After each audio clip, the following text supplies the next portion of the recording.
Teachers should try to memorize all their students' names within the first 2 weeks of school. That can be tricky if you're a secondary teacher with hundreds of students, but there are a few tricks you can use. First is if your school system has pictures of the students from previous years, try to memorize their names before you even meet them. Second is take some time at the beginning of the year to play some name games. Name games? But what about the curriculum? Should we use precious minutes of instructional time for something like name games?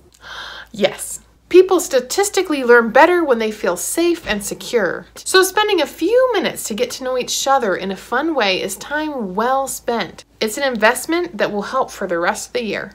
Third, nameplates. Have your students make a card with their name on it to keep on their desk. Then use students' names as much as possible.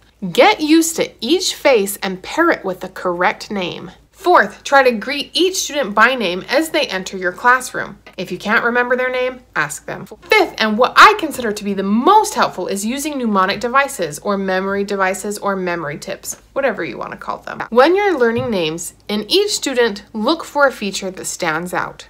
Do they wear pink glasses? Do they have a mole on their cheek? Once you find a unique feature, try to find a creative way to pair it with their name. Okay, while you're filling out your info sheet, I'm going to peek at your name tags and do some name practice.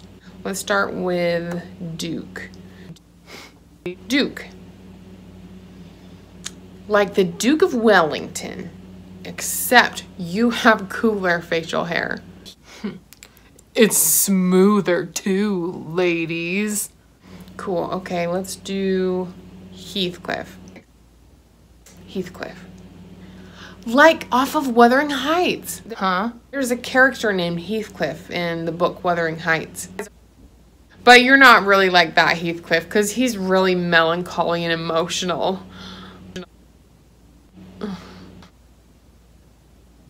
Okay, Emily. Emily. Do you like M&Ms? Yeah. Your hair is so blonde.